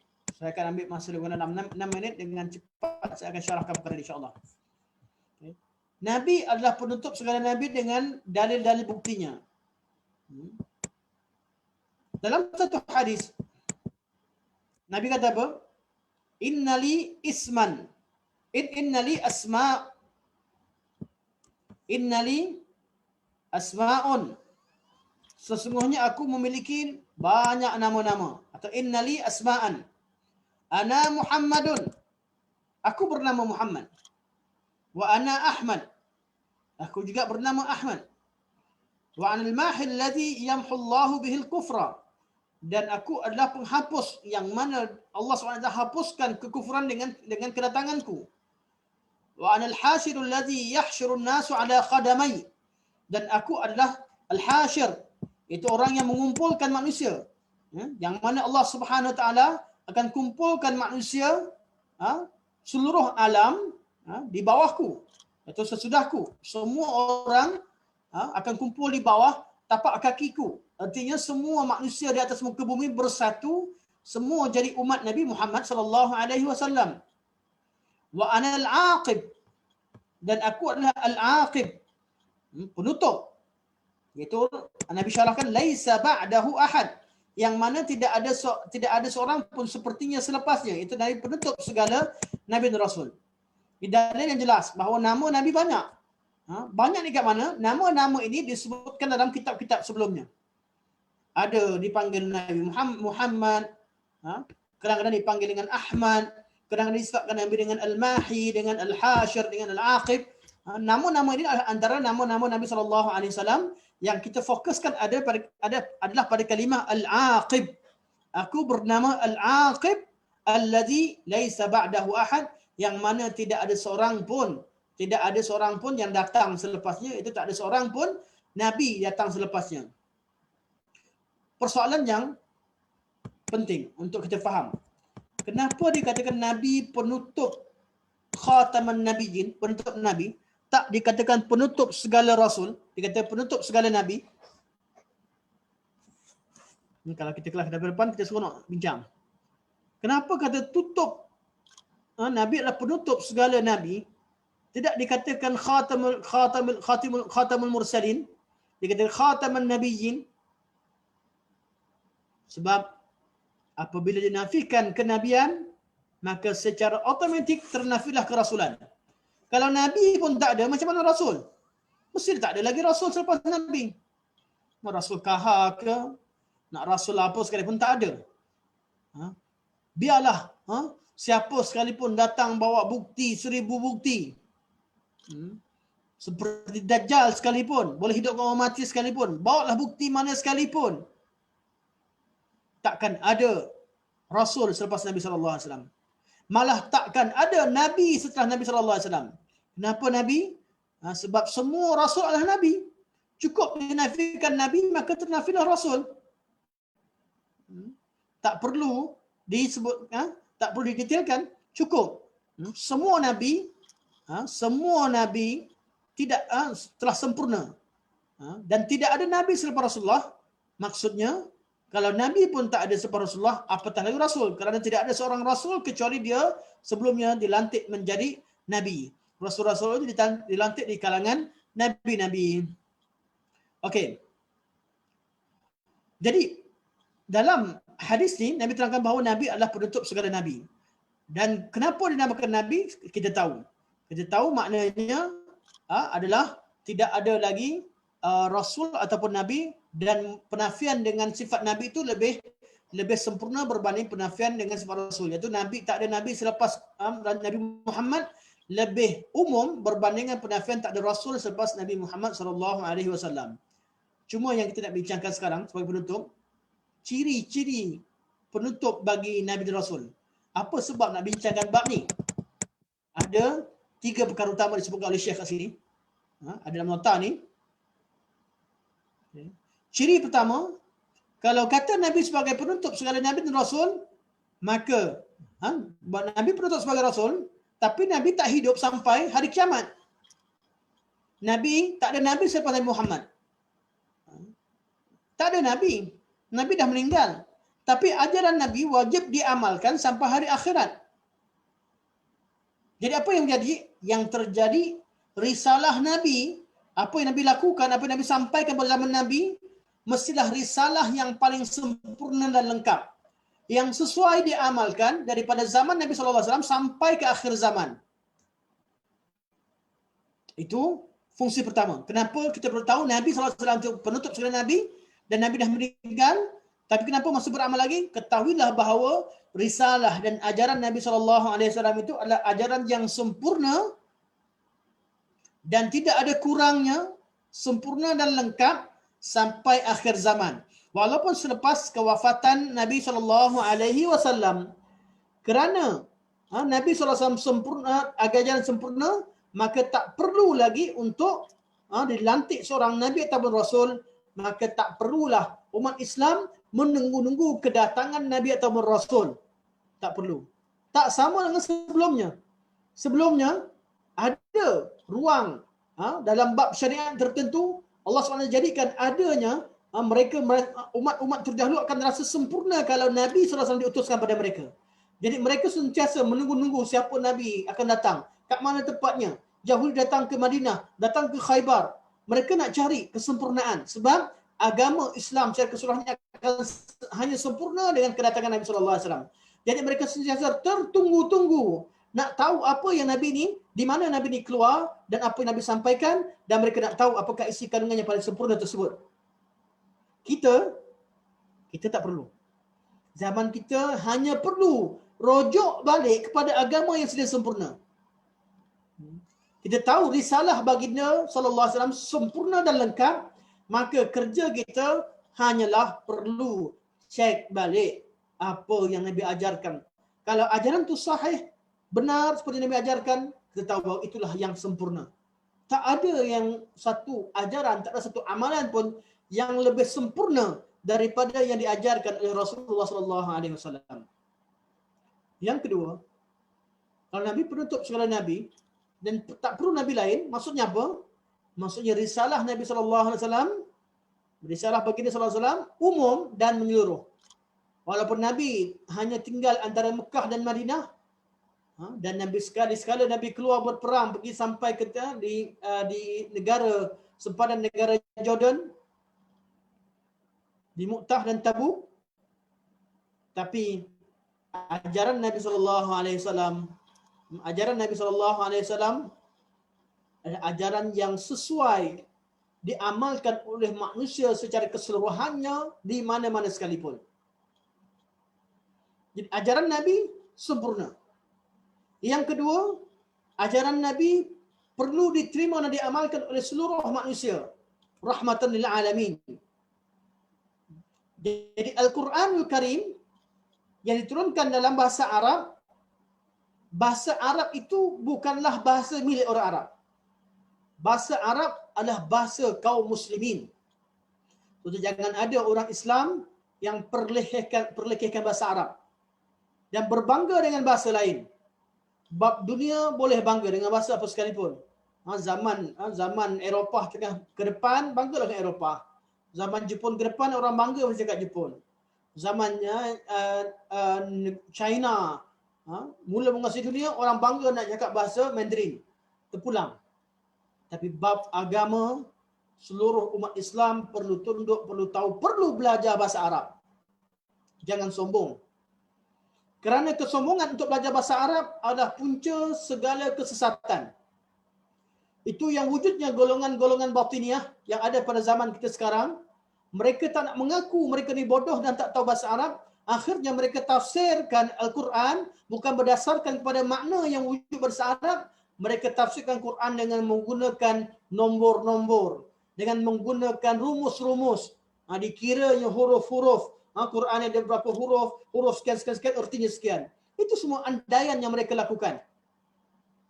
Sebab itu wujudnya ajaran-ajaran tertentu, golongan-golongan batiniah berpunca daripada apa? Kita jumpa balik mereka, tak kira lah batiniah ke, cikgu Kaha ke, Rasul Melayu ke, semua tak pandai cakap Arab. Dan tak nak mengaku kebodohannya untuk belajar bahasa Arab. Malah dijadikan bahawa dia adalah Rasul untuk bangsa Melayu. Timbul Rasul di Indonesia, timbul Rasul di Pakistan. Sebab apa? Tengok balik orang-orang yang declare diri sebagai Rasul, punca asalnya adalah orang yang nak jadi seorang penyampai agama, nak jadi tokoh dalam agama, nak dipandang sebagainya, namun tidak mampu berbahasa Arab. Akhirnya dia tidak mampu, bukan dia mengaku dengan belajar dan tunduk dan belajar berguru dengan belajar bahasa Arab. Yang dilakukan adalah Quran ini untuk semua, maka semua orang faham walaupun orang yang tak bahasa Arab. Asaskan kaedah, Quran ini diturunkan untuk semua, tak semestinya bangsa Arab saja faham, bangsa lain pun faham. Cara macam mana? tiap orang ada cara tafsirannya sendiri. Akhirnya wujudlah ajaran-ajaran yang songsang. Sebab tu risalah Nabi SAW risalah yang umum dan menyeluruh. Macam mana nak tahu? Semua bangsa perlu belajar bahasa Arab. Semua? Ya. Tak mampu semua, maka hantarlah wakil-wakil di kalangan anak-anak bangsa tertentu, di kalangan suatu kaum, hendaklah menghantarkan di kalangan mereka ada yang pergi belajar bahasa Arab, pergi belajar ilmu agama, dan mereka inilah yang sampaikan agama kepada kaum mereka. Dan yang ketiga, terakhir, risalah Nabi SAW sebenarnya banyak, sangat banyak. Kalau tuan-tuan tengok, saya ada satu buku lagi, tajuk yang sama, tajuk tapi dikupas dengan kupasan yang sangat mendalam berkaitan dengan Nabi ni adalah minnah, Nabi adalah khataman nabiyyin. Panjang, cuma saya cuma berpada dengan apa yang dalam nota kerana kita faktor masa. Buku-buku ulama tulis banyak dan semua daripada ayat Quran dan sunnah Nabi SAW. Okay. Fungsi ketiga dalam yang berkaitan dengan kesan daripada kita memahami bahawa Nabi adalah penuntut Rasul adalah risalah bagi dia SAW terpelihara daripada perubahan. Berbahasa daripada pengubahan dan penyelewengan. Sebab apa? Sebab Allah turunkan syariat Nabi SAW, agama yang sempurna. Dahlah sempurna. Boleh diamalkan seluruh alam. Tapi terjadi sesuatu orang kata, takutlah. Agama Nabi diselewengkan. Tak. Allah jaga. Allah pelihara. Pertama, Allah janjikan dengan Allah pelihara agama Islam. Sumber pertama agama Islam adalah Al-Quran. Maka Al-Quran itu dipelihara. Al-Quran itu terpelihara. Allah kata, inna nahnu nazzalna dzikra wa inna lahu lahafizun. Sesungguhnya kami yang turunkan Al-Quran ini dan kamilah yang memeliharanya. Ini janji Allah untuk Quran. Soalan seterusnya, Allah kekalkan Quran untuk umat sebagai hidayah, sebagai panduan. Jadi yang kekal itu hanya lafaznya sahaja ataupun ajarannya sekali, isi kandungannya, mesti isi kandungannya. Maka tiap-tiap ayat Al-Quran itu perlu dirujuk kepada syarah Nabi SAW. Maka Allah juga memelihara pemahaman Quran dengan cara yang diajarkan oleh Rasulullah SAW. Maka terpeliharalah sunnah dengan hikmah Allah SWT. Sunnah Nabi terpelihara adalah ulama hadis yang dapat membezakan yang sahih dan tidak sahih, dan ulama hadis yang mengumpulkan tafsiran Nabi SAW terhadap ayat Al-Quran. Maka terpelihara Al-Quran secara lafaznya dan terpelihara Al-Quran secara maknanya, semuanya dipelihara oleh Allah Subhanahu wa taala. Sunnah Nabi, mungkin ada orang nak tolak. Ada sahabat Nabi. Adanya asar-asar bersahabat. Jadi ilmu sanad jadi memelihara kalam Nabi SAW, memelihara sabda Nabi SAW. Ilmu sanad yang kita belajar dalam ilmu hadis juga memelihara kata-kata sahabat. Sebab kesemuanya diriwayatkan melalui perawi-perawi yang diketahui sifat periwayatannya diterima ataupun tidak. Maka bila tahu Nabi khataman nabiyyin, belajar bab ni, kita tahu agama Nabi sempurna, agama Nabi itu menyeluruh, mencakupi semua kaum dan bangsa, dan agama Nabi SAW terpelihara sampai hari akhirat. Sampai sini dulu kita buka pada soalan insya-Allah.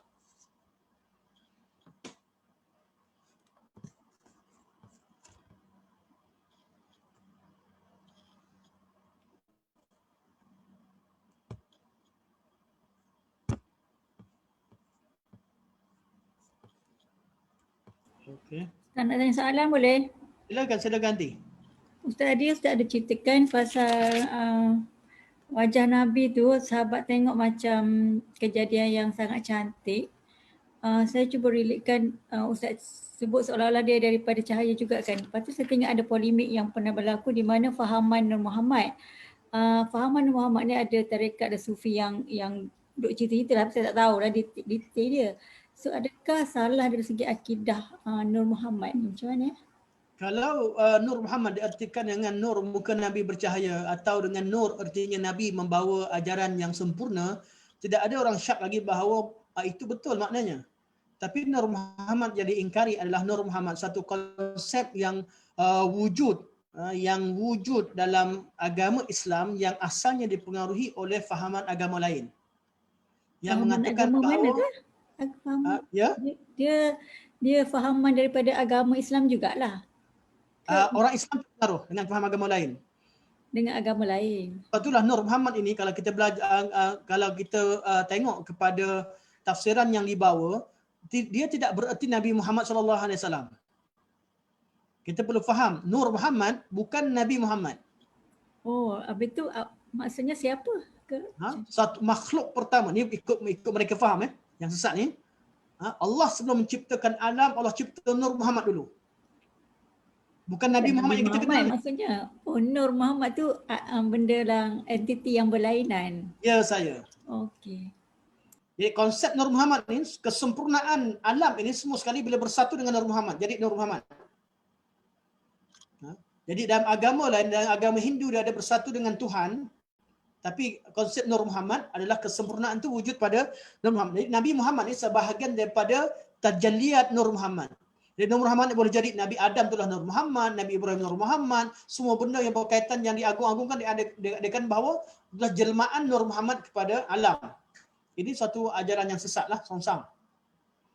Tapi kalau Nur Muhammad diertikan dengan erti yang betul, dengan ayat Quran seperti mana yang kita baca, mana Nabi itu nurun, Nabi adalah nur wa kitabun mubin dan sebagainya, diertikan dengan makna yang sebenar, tak ada masalah.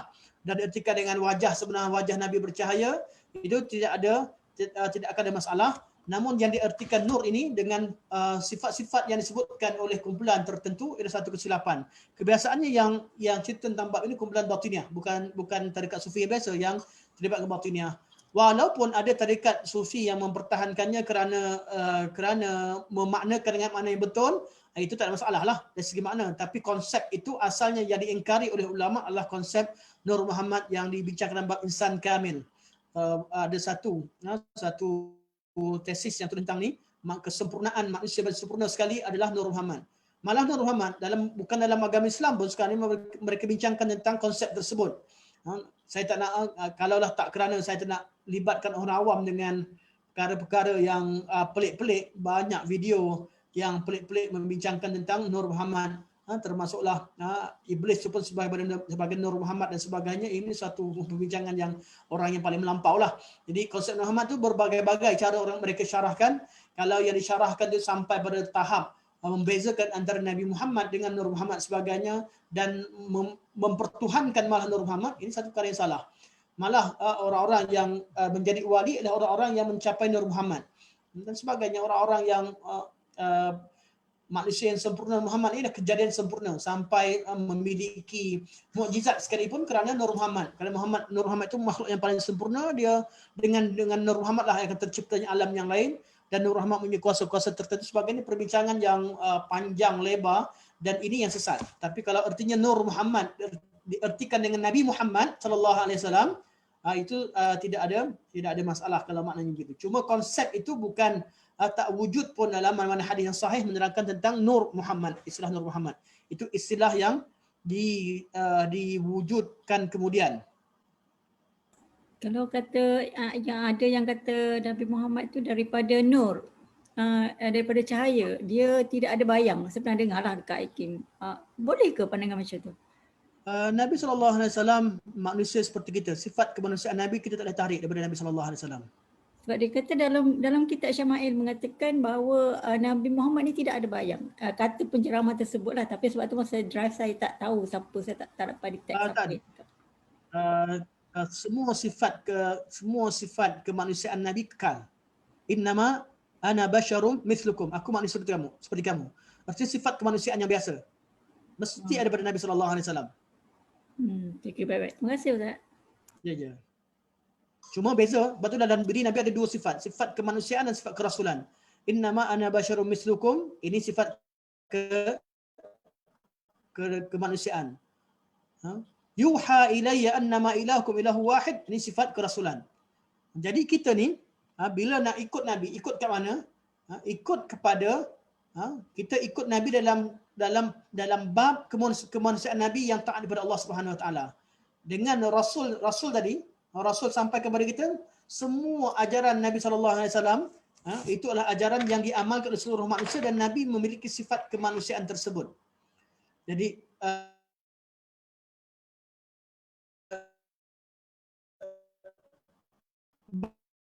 bagaimana sekalipun disifatkan Nabi tak berkatan Nabi SAW. Tapi kalau nak kata Nabi Nabi tak ada bayang, itu adalah riwayat yang ada adalah riwayat yang lemah. Tak semua dalam kitab Syama'il. Betul, dalam kitab Syama'il bila kita belajar artinya bukan terima semua. Dalam bab Syama'il kita perlu juga pastikan hadis yang sabit dan tidak sabit. Hatta Imam Tirmizi rahimahullah ketika membawakan hadis-hadis tadi, Imam Tirmizi sebutkan sebahagiannya adalah hadis yang tidak sabit, tapi tetap disebutkan kerana cara ulama dahulu mereka bukan sahaja bawakan yang bila ditulis buku yang ditulis untuk ulama juga, mereka tak bawa semua riwayat yang sahih saja, mereka bawa riwayat sahih, dan kalau riwayat tak sahih sebut mereka akan sampaikan atau sebutkan sanad. Sanad tersebut orang zaman dulu tengok adalah kod kepada tahu dia sahih tak sahih, kerana zaman dulu semua orang kenal sanad, semua orang faham. Tapi kalau kita baca sekarang, kita ni orang sebutkan nama perawi pun buka kitab satu hari kerana tak jumpa siapa perawi tersebut. Itu kelemahan zaman sekarang lah. Wallahu a'lam. Okey, terima kasih Ustaz. Sama-sama pun. Ada soalan lain? Perkataan manna tadi, dia root word dia apa? Manna yamunnu. Sebab tu kita panggil Allah dengan ya mannan. Allah itu yang maha mengurniakan. Ya mannan. Tapi dalam Al-Quranul Karim, dalam Al-Quran kita tak temukan kalimah Al-Mannan. Nama Allah, antara nama Allah adalah Al-Mannan. Tapi dalam Quran tak jumpa. Dalam Quran hanya datang dalam bentuk fi'il, bukan dalam bentuk isim. Cuma nama Al-Mannan tu sabit dalam hadis Nabi SAW.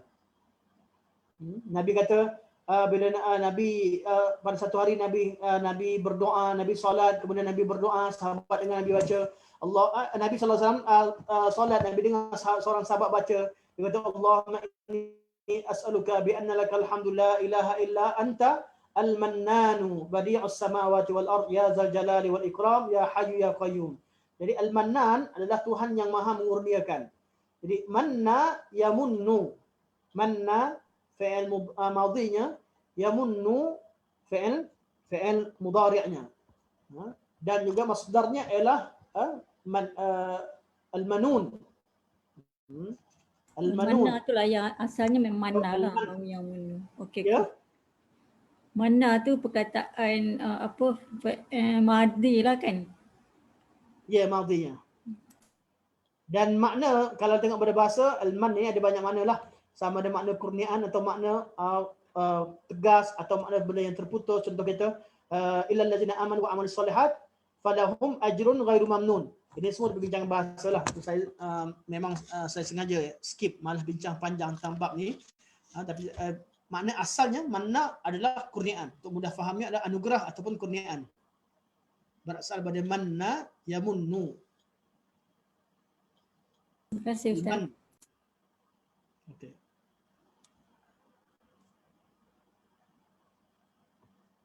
InsyaAllah. Kalau di message ada satu soalan.